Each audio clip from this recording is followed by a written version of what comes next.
तव कथामृतं तप्तजीवनं कविभिरीडितं कल्मषापहं श्रवणमङ्गलं श्रीमदाततं भुवि गृह्णन्ति ये भूरिदा जना। श्री रामकृष्ण वचनामृत पर हमने जो पिछली चर्चाएं की उसमें हम लोगों ने देखा कि किस प्रकार से रामकृष्ण वचनामृत यह पुस्तक देश विदेश में विभिन्न भाषाओं में प्रकाशित हुई है और लाखों लोगों को मन की शांति प्रदान कर रही है, करती आई है। इसके पहले भी कई लोगों को नया जीवन उससे मिला है, आज भी मिल रहा है।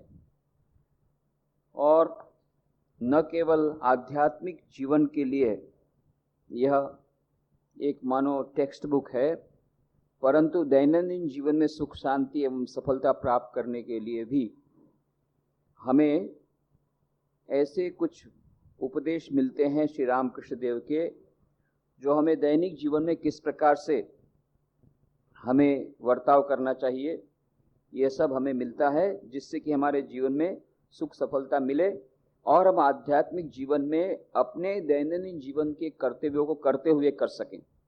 और यही उसकी व्यावहारिक उपयोगिता है, प्रैक्टिकल यूटिलाइजेशन है कि यह पुस्तक मात्र हमें आध्यात्मिक ज्ञान देती है ऐसा नहीं है, साथ साथ में व्यावहारिक जीवन में अपने जीवन को कैसे ढालना यह भी बताती है।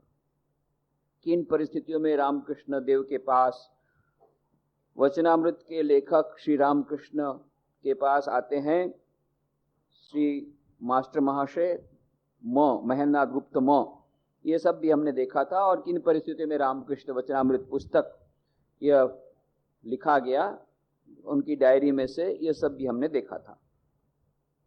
तो श्री राम परिच्छेद 3 की हम बात कर रहे थे, जबकि तृतीय दर्शन रामकृष्ण देव के साथ मास्टर महाशय का, जहाँ की मास्टर महाशय आए हुए हैं दक्षिणेश्वर में, रामकृष्ण बैठे हैं दक्षिणेश्वर के कमरे में। रविवार है, 5वीं मार्च है 1882, और नरेंद्रनाथ स्वामी विवेकानंद एवं अन्य युवकों के साथ किस प्रकार से रामकृष्ण देव बातें कर रहे हैं, यह सब हमने देखा। और फिर रामकृष्ण देव ने कहा था किस प्रकार से जो लोग संसार में रहते हुए आध्यात्मिक साधना करते हैं उनकी बहुत खिल्ली उड़ाते हैं, मजाक उड़ाते हैं। जो लोग आध्यात्मिक साधना में नहीं मानते हैं, ईश्वर में विश्वास नहीं करते हैं, वे लोग जो साधक हैं उनकी खिल्ली उड़ाते हैं, उनकी मजाक करते हैं। तो उस समय हमारा किस प्रकार का व्यवहार होना चाहिए, यह प्रैक्टिकल प्रॉब्लम है। जितने साधक हैं, सिंसियर स्पिरिचुअल एस्पायरेंट्स, उनको सभी को यह फेस करना पड़ता है, उनको सबको यह सिचुएशन फेस करने पड़ते हैं। या तो परिवार के लोग ही बोलते हैं कि क्या अभी से शुरू किया गया है, दिन रात भगवान का नाम और सत्संग और आश्रम में जाना, ये सब क्या है, अभी ये उम्र हुई है, रिटायरमेंट के बाद ये सब करने की बातें हैं, और अभी से अपना दिमाग खराब कर लिया। और जैसे विज्ञानानंद जी महाराज रामकृष्ण देव के सन्यासी शिष्यों में से एक, उसकी माँ ने कहा कहाँ जा रहा है, दक्षिणेश्वर। अरे वो पागल ब्राह्मण ने सुना है कि 250 लड़के लोगों का माथा खा लिया है, पागल हो, वो तू उसके लिए पागल होने जा रहा है, तू भी वो पागल ब्राह्मण के पीछे पड़ गया। तो यह एक प्रकार से मानो जो आध्यात्मिक साधना में निरत होना चाहते हैं उनको संसारी लोग किसे कहते हैं, संसारी लोग उन लोग को बोलते हैं जिनके लिए केवल यह जो संसार है वही सब कुछ है। खाना पीना सोना, पदार्थों का उपभोग करके मर जाना, यही संसार है और यही हमारे जीवन का उद्देश्य है। ये जो मानते हैं उनको संसारी लोग बोलते हैं। जो लोग ऐसा मानते हैं नहीं, संसार से परे भी एक बड़ा संसार है, बड़ी एक हस्ती है, और इस संसार में जो सुख है उसके अलावा भी कहो बहुत प्रकार के सुख हैं, बहुत प्रकार के और अन्य सुख हैं, और प्रकार की स्थितियां हैं जिनको हमें प्राप्त करनी है। जो हमारे जीवन का उद्देश्य ईश्वर प्राप्ति है, उस प्रकार की छोटी सी धारणा, भले उसका कन्विक्शन न हो, पर एक अल्प धारणा भी हो कि नहीं, ये संसार सब कुछ नहीं है, मृत्यु के पार भी हमें जाना है, मृत्यु तो आएगी, तो अमृत को हमें प्राप्त करना है, और इस संसार से परे भी एक हस्ती है, उसे हमें प्राप्त करना है। और ये संसार के जो उपभोग हैं, सुपभोग हैं, उसके अलावा भी कुछ जीवन हो सकता है, कुछ अलग भी प्रकार के सुख हो सकते हैं। इस प्रकार की धारणा, थोड़ी सी भी धारणा जिनके मन में है वे संसारी नहीं है। पर जो लोग ये समझते हैं कि इस संसार के अलावा कुछ भी नहीं है और मात्र संसार ही, ये जो भौतिक पदार्थ हम देखते हैं उनका उपभोग करना ही जीवन का उद्देश्य है, और जो लोग इस प्रकार से उन उपभोगों को करने के लिए दिन रात लालायित नहीं है, वे इम्प्रैक्टिकल हैं, अव्यवहारू है, और वो सो कॉल्ड प्रैक्टिकल हैं। तो इस प्रकार की धारणा वाले क्या करते हैं, जब उनको लगता है कि ये तो बाकी लोग बहुत इम्प्रैक्टिकल बन रहे हैं, तो उनको सलाह देते हैं कि भाई ये इम्प्रैक्टिकल मत बनो, यह जीवन का उद्देश्य है, सुख भोग करना, खाना पीना सोना, और किसने देखा है ये सच बोलना और ये सब बातें छोड़ दो, जैसा सब करते हैं ऐसा करो। हम देखो हम ब्लैक मार्केटिंग करके कितना अच्छा भोग कर रहे हैं, गाड़ी में चल रहे हैं और तुम साइकिल में चल रहे हो, तो देखो ये तो तुमको कॉन्क्रीट, हम तुमको उदाहरण देते हैं। तुम भगवान पे विश्वास करते हो, मंदिर के दर्शन करते हो, और तुम्हारी दशा देखो। और हम साल में एक बार तिरुपति बालाजी को सोने की अंगूठी चढ़ा करके देखो हमारा हाल है। और तुम दिन सारे दिन प्रतिदिन 1-1 घंटा प्रार्थना करते हो, क्या फल है? तो ये जो केवल उनका पैरामीटर है जज करने का कि किसको कौन से कितने पदार्थ मिले, ये जो सांसारी लोग हैं, तो ये लोग फिर क्या करते हैं कि इन लोगों की खिल्ली उड़ाते हैं, उनकी मजाक करते हैं, कटाक्ष वचन बोलते हैं, व्यंग वचन बोलते हैं। तो उस समय हमारा व्यवहार कैसा होना चाहिए? ये प्रैक्टिकल प्रॉब्लम की प्रैक्टिकल समस्या, व्यावहारिक समस्या हर एक साधक को आती है। तब हमें क्या करना चाहिए? तो देखते हैं, श्री रामकृष्ण ने कहा कि ओ नरेंद्र, भला तू क्या कहेगा, संसारी मनुष्य तो न जाने क्या क्या करते हैं, पर याद रहे कि हाथी जब जाता है तब उसके पीछे पीछे कितने ही जानवर बेहतर चिल्लाते हैं, पर हाथी लौटकर देखता तक नहीं। तेरी कोई निंदा करे तो तू क्या समझेगा? नरेंद्र, मैं तो यह समझूंगा कुत्ते भोंकते हैं। तो श्री राम कहते अरे अरे यहां तक नहीं रे, बहुत ज्यादा हो गया। तो ये तो है, हाथी चले बाजार में कुत्ता भोंके हजार, साधुन को दुर्भाव नहीं निंदे चाहे संसार। वो निंदा की परवाह नहीं करता, वो अपने रास्ते पर जाता है। हाथी कुत्ते भोंकते रहते हैं उनके। उसकी विस्तृत हमने चर्चा की पिछली चर्चा में। यदि हमें कोई क्रिटिसाइज करे, कोई हमारी निंदा करे, तो हमारा ये एटीट्यूड कैसा होगा? हमारा उपेक्षा का भाव होगा। अधिक से अधिक हमारा भाव यही होगा कि हम उसके लिए प्रार्थना करेंगे, प्रभु उसको सद्बुद्धि दो। उसे पता नहीं है इस संसार के परे भी कोई वस्तु है, तो बेचारा मूर्ख है, तो वो हमको मूर्ख समझता है, बस असली में सचमुच में मूर्ख है। पर मैं उसको मुंह पे मूर्ख नहीं कहता हूं, वो उसको अस्ते रास्ते पर जाने दो, भगवान उसको सद्बुद्धि दो ताकि वो भी इस रास्ते पर आ जाए। और उसके साथ तर्क वितर्क करके फायदा नहीं है, उससे हमारा समय गंवाने में हम लोग को समय नहीं गंवाना चाहिए, और उपेक्षा का भाव होना चाहिए। तुल्य निंदा स्तुतिर मौनी संतुष्टो येन केनचित अनिकेत स्थिर मतिर भक्ति मान में प्रियो नरः। यह सच्चे भक्त का लक्षण बता दिया कि उसके लिए निंदा और स्तुति समान हो जाती। क्यों समान हो जाती? इसलिए समान हो जाती है कि यदि हमारे घर में एक 6 साल का लड़का है, बच्चा है, वो हमको कह दिया कि भाई आज से मैं डिक्लेयर करता हूं कि आप ये प्रेसिडेंट होने के, chamber of president of commerce होने के आप अधिकारी नहीं हैं। आपका उसी दिन president of chamber of commerce के प्रेसिडेंट के हिसाब से आपका इलेक्शन हो गया, आप आ भी गए, आपका सम्मान भी हो गया। और जाकर के देखा तो छोटे बच्चे के लिए आपको जो ले जाना था आइसक्रीम या जो कुछ ले जाना, चॉकलेट नहीं ले जाकर गए, तो गुस्से में आके बोलता क्या है, कौन से मार तुम बड़े हो, तुम चैम्बर ऑफ कॉमर्स प्रेसिडेंट, तुमको किसने बनाया? एक आइसक्रीम नहीं ला सकते, तुम चैम्बर ऑफ कॉमर्स के प्रेसिडेंट बनने के योग्य नहीं हो। कितनी असर होती है हमारे पर? 6 साल का बच्चा, वो क्या जानेगा चैम्बर ऑफ कॉमर्स क्या है, प्रेसिडेंट क्या है? ठीक है भाई, तू जो बोलता है ठीक है, कल चॉकलेट ला दूंगा। उसी प्रकार से जो सच्चे भक्त हैं वो जानते हैं कि ईश्वर जो हमारे अंतर्यामी हैं, उसका ओपिनियन ज्यादा महत्व का है। ये लोग खुद बेचारे अभी 6 साल के बच्चे हैं, आध्यात्मिक जीवन में उनका जन्म भी नहीं हुआ है, इनका तो जन्म भी नहीं हुआ, उसका तो जन्म भी हुआ है लड़के का। जिनका अभी आध्यात्मिक जीवन में जन्म नहीं हुआ, जिन बच्चों का कोई एग्जिस्टेंस नहीं है, उन बच्चों, ये जो नाबालिग हैं, ऐसे नाबालिग लोग हमारे लिए क्या धारणा रखते हैं, क्या बोलते हैं, उसके ऊपर इतना ध्यान देना और समय वेस्ट करना, उनके साथ तर्क वितर्क करना।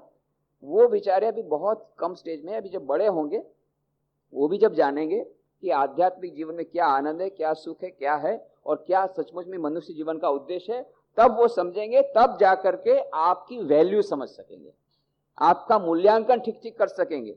अभी न तो चेंबर ऑफ कॉमर्स क्या है वही पता नहीं है, और वो बोलता है आप प्रेसिडेंट होने के योग्य नहीं, तो उसकी बात ध्यान ही नहीं देना चाहिए। अभी इसको पता ही ईश्वर क्या है और ईश्वर की साधना क्या है, और ईश्वर की साधना में कैसी किस प्रकार की रास्ते में चलना पड़ता है, और सत्संग का क्या महिमा है, ये उनको पता ही नहीं है। तो उन लोगों को अभी ये नाबालिग हैं, ये नाबालिग बालक लोग क्या बकबक करते हैं उसके ऊपर अपना मन की शांति गवा देना। कई लोग डिस्टर्ब हो जाते हैं, 3 रात तक नींद नहीं आती, उसने मुझे क्यों ऐसा कहा, 3 रात तक नींद नहीं आती। किसको कोई तो 10 साल तक उसके लिए डिस्टर्ब रहते हैं कि 10 साल पहले उसने मुझे ऐसा कहा था। कहने का मतलब we are giving too much importance to an insignificant person. इसका मतलब है हमारे मन में अभी भी भगवान की अपेक्षा XYZ का महत्व ज्यादा है। क्लियर कट, हमारे लिए ईश्वर के ओपिनियन के बदले XYZ जो कि नाबालिग है उसके ओपिनियन का महत्व ज्यादा है।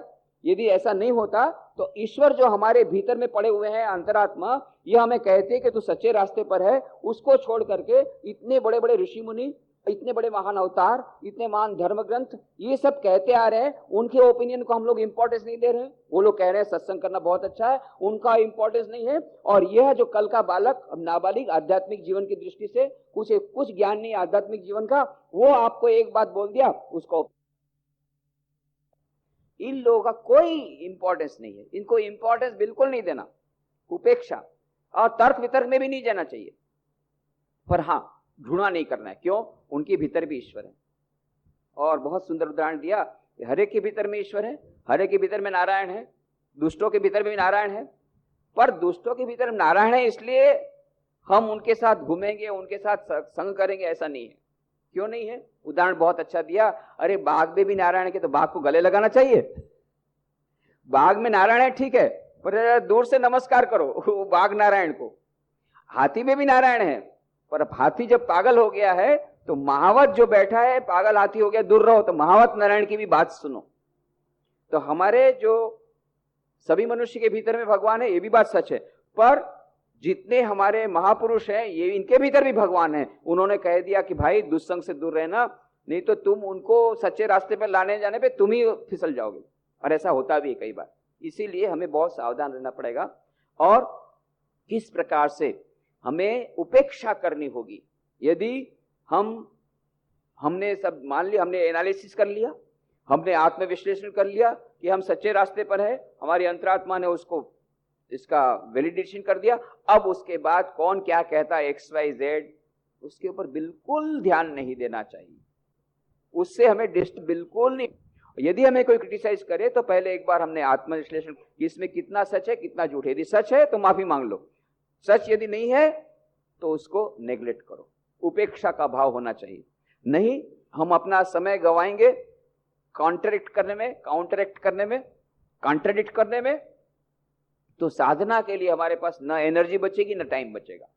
इसलिए हमें ये सावधान रहता है। ये रामकृष्ण देव ने बताया, यदि कोई क्रिटिसाइज करे, निंदा करे, तो हमें उपेक्षा का भाव रखना चाहिए। उसके कई उदाहरण हमने पिछले चर्चा में किए थे। कबीर की बात को भी कहा था। कबीर तो यहां तक कहते हैं, निंदक नीरे राखिए आंगन कुटीर छवाए, बिन साबुन पानी बिना निर्मल करे स्वभाव।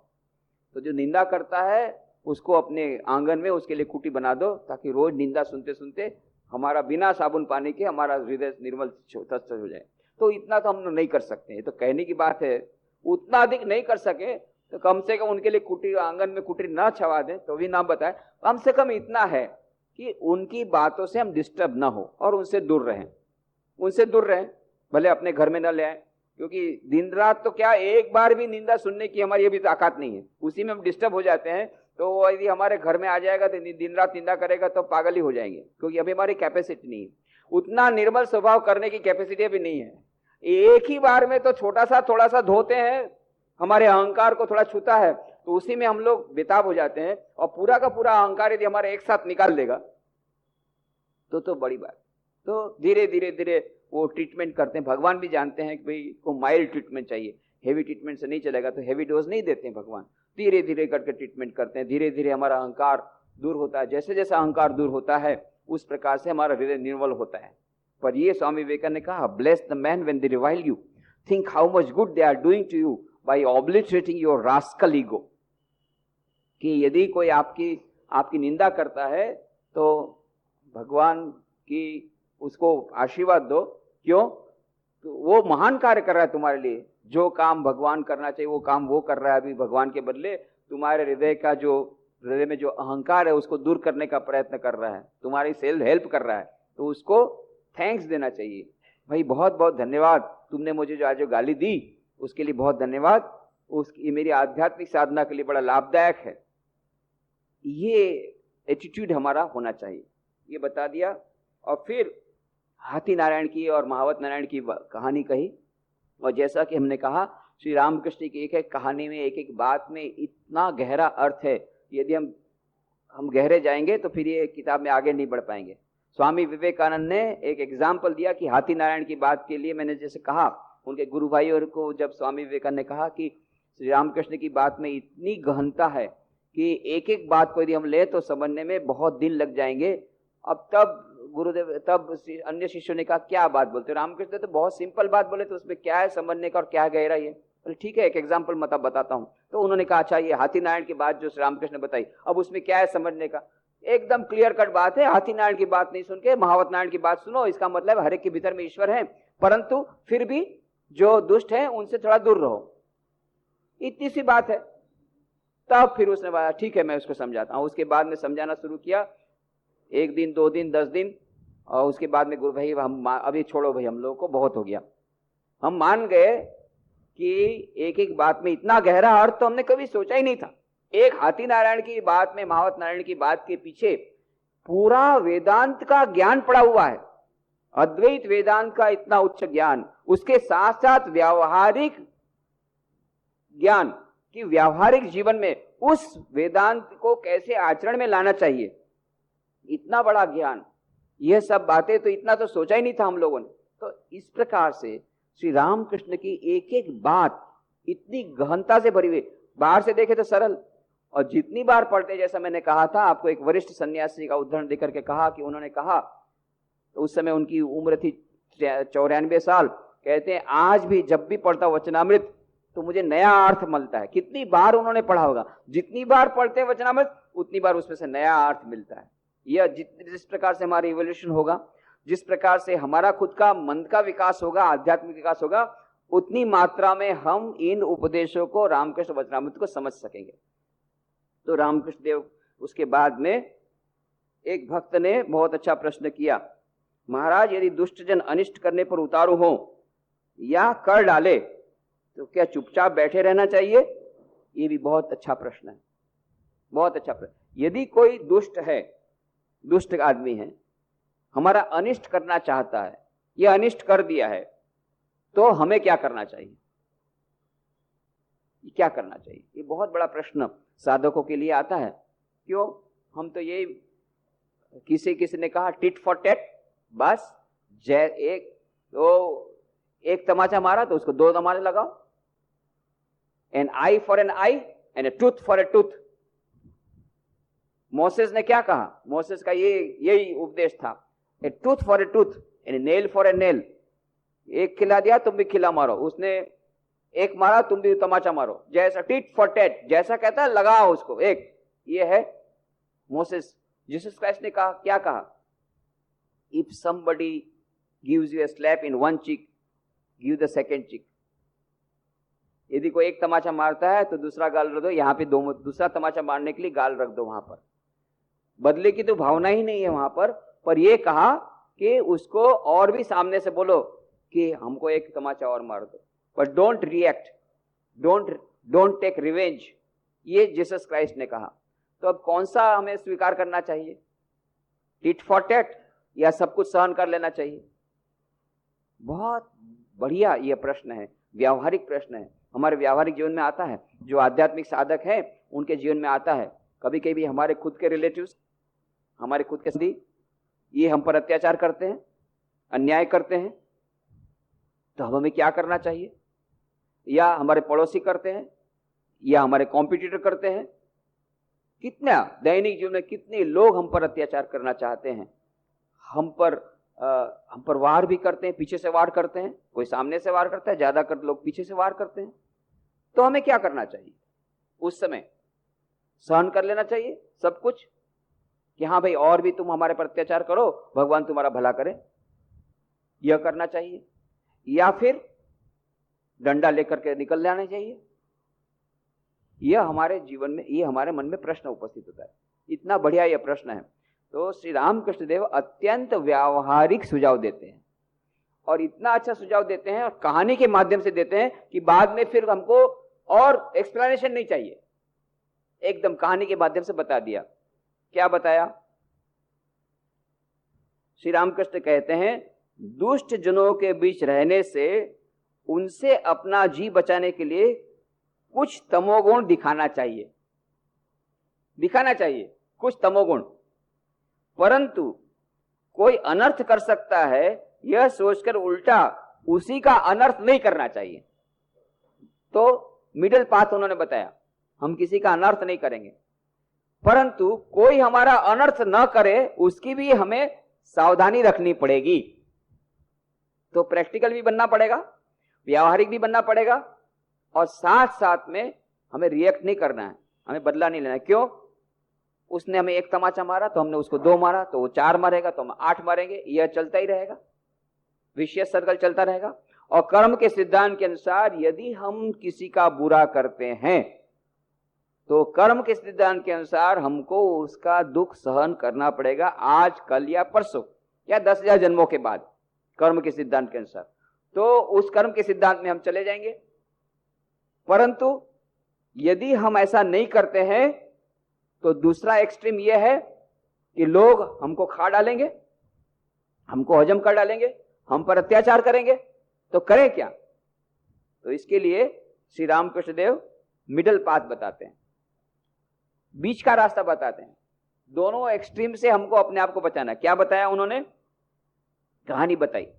किसी जंगल में कुछ चरवाहे गौएं चराते थे। वहां एक बड़ा विषधर सर्प रहता था, उसके डर से लोग बड़ी सावधानी से आया जाया करते थे। किसी एक दिन एक ब्रह्मचारी जी उसी रास्ते से जा रहे थे। चरवाहे दौड़ते उनके पास आए और उनसे कहा, महाराज इस रास्ते से न जाइए, यहाँ एक सांप रहता है, बड़ा विषधर है। ब्रह्मचारी जी ने कहा, तो क्या हुआ बेटा? मुझे कोई डर नहीं, मैं मंत्र जानता हूं। यह कहकर ब्रह्मचारी जी उसी ओर चले गए। डर के मारे चरवाहे उनके साथ न गए। इधर सांप फन उठाए झपटता चला आ रहा था, परंतु पास पहुंचने के पहले ही ब्रह्मचारी जी ने मंत्र पढ़ा। सांप आकर उनके पैरों पर लौटने लगा। ब्रह्मचारी जी ने कहा, तू भला हिंसा क्यों करता है? ले, मैं तुझे मंत्र देता हूं, इस मंत्र को जपेगा तो ईश्वर पर तेरी भक्ति होगी, तुझे ईश्वर के दर्शन होंगे, फिर यह हिंसा वृत्ति नहीं रह जाएगी। यह कहकर ब्रह्मचारी जी ने सांप को मंत्र दिया। मंत्र पाकर सांप ने गुरु को प्रणाम किया और पूछा, भगवान मैं क्या साधना करूं? गुरु ने कहा, इस मंत्र को जप और हिंसा छोड़ दे। चलते समय ब्रह्मचारी जी फिर आने का वचन देकर के गए। तो 2 बातें उन्होंने कही, मंत्र का जप करो और हिंसा छोड़ दो, ये 2 उन्होंने कहा। चलते समय ब्रह्मचारी जी फिर आने का वचन देकर के चले गए। इस प्रकार कुछ दिन बीत गए। चरवाहों ने देखा कि सांप अब काटता नहीं, ढेला मारने पर भी गुस्सा नहीं होता, केंचुए की तरह हो गया है। एक दिन चरवाहों ने उसके पास जाकर पूंछ पकड़कर उसे घुमाया और वहीं पटक दिया। सांप के मुंह से खून बह चला, वो बेहोश पड़ा रहा, हिल डुल तक न सकता था। चरवाहों ने सोचा कि सांप मर गया और यह सोचकर वहां से वे चले गए। जब बहुत रात बीती तब सांप होश में आया और धीरे धीरे अपने बिल के भीतर गया। देह चूर चूर हो गई थी, हिलने तक की शक्ति नहीं रह गई थी। बहुत दिनों के बाद जब चोट कुछ अच्छी हुई तब भोजन की खोज में बाहर निकला। जब से मारा गया तब से सिर्फ रात को ही बाहर निकलता था, हिंसा करता ही नहीं था, सिर्फ घास फूस फल फूल खाकर रह जाता था। देखो कितना परिवर्तन आ गया उसमें, इस मंत्र के जप के प्रभाव से एकदम सात्विक हो गया। तो जब चोट अच्छी हुई भोजन की खोज में बाहर निकलता था, परंतु केवल घास फूस खाता था और किसी को काटता नहीं था, एकदम सात्विक हो गया। साल भर बाद ब्रह्मचारी जी फिर आए। आते ही सांप की खोज करने लगे। चरवाहों ने कहा वो तो मर गया है, पर ब्रह्मचारी जी को इस बात पर विश्वास न आया। वे जानते थे कि जो मंत्र वे दे गए हैं वो जब तक सिद्ध न होगा तब तक उसकी देह छूट नहीं सकती। ढूंढते हुए उसी और वे अपने दिए हुए नाम से सांप को पुकारने लगे। बिल से गुरुदेव की आवाज सुनकर सांप निकल आया और बड़े भक्तिभाव से प्रणाम किया। ब्रह्मचारी जी ने पूछा, क्यों, कैसा है? उसने कहा, जी अच्छा हूं। ब्रह्मचारी जी ने कहा, तो तू इतना दुबला क्यों हो गया?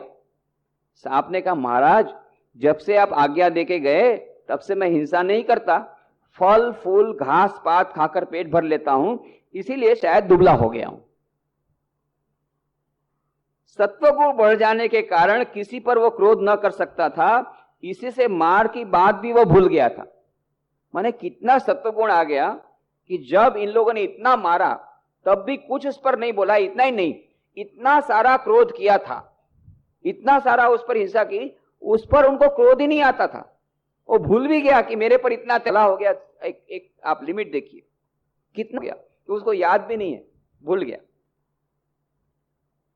तब सत्वगुण बढ़ जाने के कारण किसी पर वो क्रोध न कर सकता था, इसी से मार की बात भी वो भूल गया था। ब्रह्मचारी जी ने कहा, सिर्फ न खाने से किसी की यह दशा नहीं होती, कोई दूसरा कारण अवश्य होगा, तो अच्छी तरह सोच। तो सांप को चरवाहों की मार की बात याद आ गई। उसने कहा, हाँ महाराज अब याद आया, चरवाहों ने एक दिन मुझे पटक पटक कर मारा था। उन अज्ञानियों को तो मेरे मन की अवस्था मालूम ही नहीं थी, वे क्या जाने कि मैंने हिंसा करना छोड़ दिया है। इतना सात्विक हो गया है कि इतना पटक पटक कर मारा पर उसको क्रोध नहीं आ रहा है। बिल्कुल बोलता है बेचारे लोग को, उनको क्या पता, उनको बेचारे का कोई दोष नहीं है। मैंने अब दोष भी नहीं दे सकता है, इतना मारा फिर भी वो समझता नहीं, वो तो अच्छे हैं बेचारे लोग, उनको क्या पता। इतना सात्विक हो गया है तो बोलता है उनको बेचारों को क्या पता, अब मैंने हिंसा छोड़ दी है, उनका कोई दोष नहीं, भले पटक पटक कर मारा, उनका कोई दोष नहीं, इतना सात्विक हो गया। तब कहते, हाँ महाराज अब बात याद आ गई, चरवाहों ने एक दिन मुझे पटक पटक कर मारा था। उन अज्ञानियों को तो मेरे मन की अवस्था मालूम नहीं थी, वे क्या जाने कि मैंने हिंसा करना छोड़ दिया है। ब्रह्मचारी जी बोले, राम राम, तू ऐसा मूर्ख है, अपनी रक्षा करना भी तू नहीं जानता। मैंने तो तुझे काटने से मना किया था, पर फुफकारने से तुझे कब रोका था? फुफकार कर मार कर उन्हें भय क्यों नहीं दिखाया? इस तरह दुष्टों के पास फुफकार मारना चाहिए, भय दिखाना चाहिए, जिससे कि वे अनिष्ट न कर बैठे, पर उनमें विष न डालना चाहिए, उनका अनिष्ट नहीं करना चाहिए। तो ये हमें याद रखना है। हम किसी को काटेंगे नहीं, हम किसी का बदला लेंगे नहीं, हम किसी का अनिष्ट नहीं करेंगे, हम किसी को बुरा नहीं करेंगे। क्यों? यदि बुरा करेंगे तो कर्म के सिद्धांत के अनुसार हमें उसका फल भोगना पड़ेगा, परंतु हमें व्यावहारिक होना पड़ेगा। इतने भले भले नहीं बनेंगे कि कोई हमारे भलमनसाई का लाभ उठा ले। इसलिए स्वामी विवेकानंद बोला करते थे, it is good to be good, don't be goody goody. Goody goody लोग पसंद नहीं करते थे, रामकृष्ण भी पसंद नहीं करते थे, स्वामी विवेकानंद पसंद नहीं करते। You should be strong enough, mentally strong, physically strong, ताकि कोई तुम्हारे भलमनसाई का लाभ न उठा सके। और आप तो उनको मदद कर रहे हैं। यदि आप पर उसने अत्याचार किया और आपने उस अत्याचार को सहन कर लिया तो आप उसका बुरा कर रहे हैं ना भला कर रहे हैं? क्यों? कर्म के सिद्धांत के अनुसार कल तो उनको दुख भोगना पड़ेगा। क्यों आप अलाउ करते हैं कि उनको दुख भोगना पड़े? नहीं, आपको भी दुख नहीं भोगना है, उनको भी दुख नहीं भोगना है। हमको यदि दुख नहीं भोगना है तो हम किसी का बुरा नहीं करेंगे।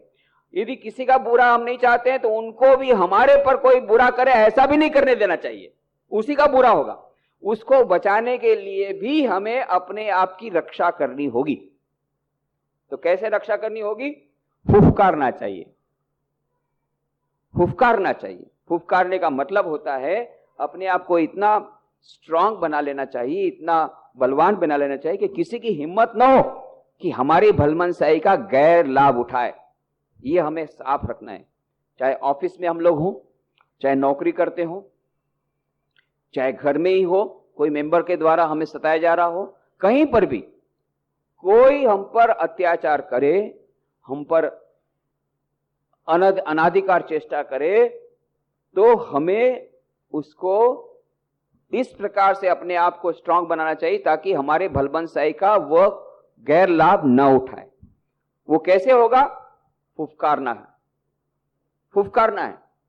हम बदला नहीं लेंगे, हम किसी का नुकसान नहीं करेंगे, परंतु फुफकार लेंगे अवश्य।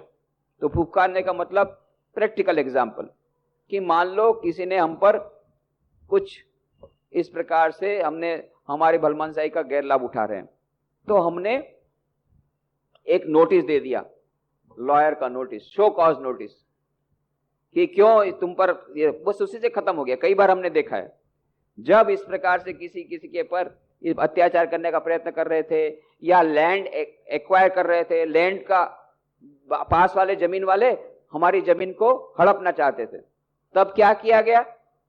डंडा लेकर के मारना है? नहीं, एक लॉयर की नोटिस दे दिया।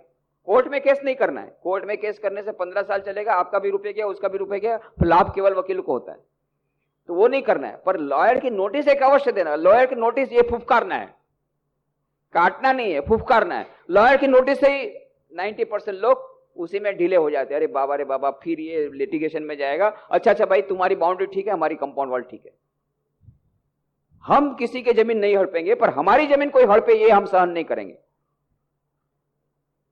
तो यह तो मैंने एक एग्जाम्पल बताया, ऐसे कई एग्जाम्पल हमारे दैनंदिन जीवन में हम मिलते हैं। हमें प्रैक्टिकल प्रैग्मेटिक अप्रोच लेना पड़ेगा कि हम भले तो बने, पर हमारी भलमनसाई का कोई गैर लाभ न उठा जाए, इसके पूरी प्रिकॉशन, सावधानी हमें रखनी है। ये पल पल पर हमें ये आएगा। एक दिन आप देखेंगे, खुद का जीवन का विश्लेषण करेंगे तो आपको खुद को इन समस्याओं का सामना करना पड़ेगा कि जब कोई हमारे पर अत्याचार करना चाहता है, हमारे भलमनसाई का गैर लाभ उठाना चाहता है, और तब फिर हमें क्या करना है? हमें यही करना है कि हमें फुफकारना है, उसे हमें चेतावनी देनी है, उसे हमें इस प्रकार का हमारा व्यवहार करना है ताकि वो डर जाए। नुकसान नहीं करना है, परंतु उसको मालूम होना चाहिए कि यदि जरूरत पड़ी तो हम उसको 10 डंडा मार सकते हैं, इतना पावर हमारे पास है। ये हमारी भलमनसाई कि हम नहीं मार रहे, ये होना चाहिए। तो स्वामी जी ने कहा कि I believe in manliness, manliness is a great virtue, मर्दानगी ये होनी चाहिए। तो मर्दानगी जब रहेगी, वो जान लेगा कि भाई इसके पास तो और भी ज्यादा पावर है, तो अपने आप वो रास्ते पर आ जाएगा। परंतु यदि हमने फुफकारा नहीं और हम सहन करते गए, आओ भाई आओ, और मारो और मारो, और दबाते जाएगा, हमको दबाते जाएगा, ये रामकृष्ण देव का उपदेश नहीं है। दूसरे शास्त्रों में होगा, रामकृष्ण शास्त्र में नहीं है। रामकृष्ण शास्त्र में यह है कि you should not allow anybody to exploit your goodness, be practical. At the same time you should not oppress anybody, don't be oppressed and don't oppress others. तुम किसी का नुकसान मत करो, पर कोई तुम्हारा नुकसान करे यह भी नहीं होने दो।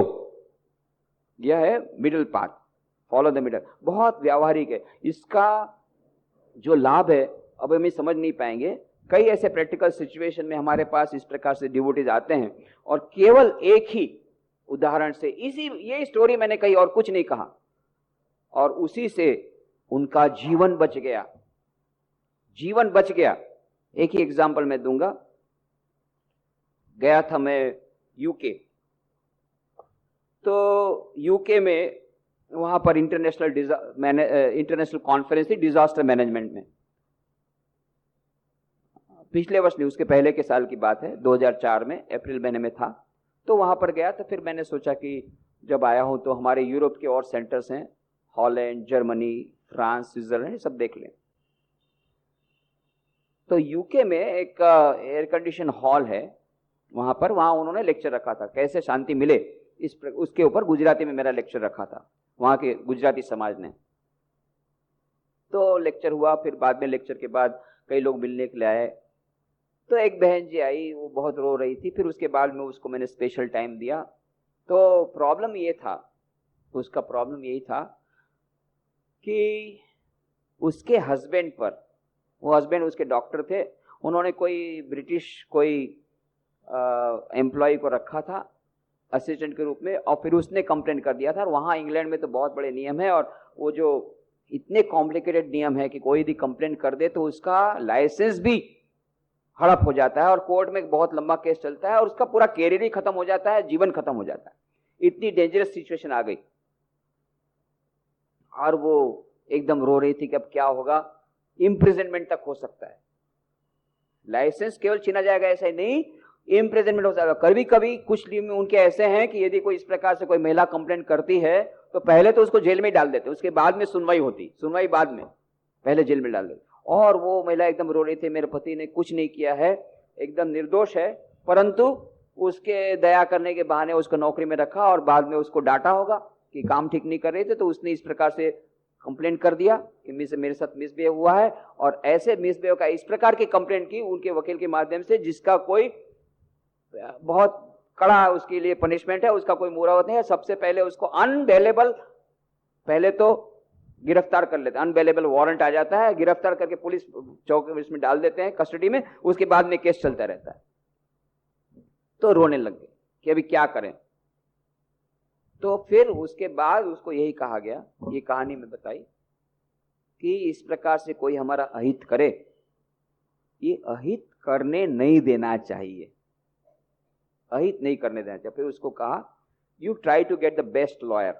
रोने से कुछ काम नहीं होगा, हिम्मत रखना पड़ेगा। जो है सिचुएशन जो है, if you are right always remember सत्यमेव जयते, अंत में सत्य का विजय होता है, ये हमेशा याद रखना। और रोने धोने से काम नहीं चलेगा, अभी फुफकारना है, तुमको फुफकारना है।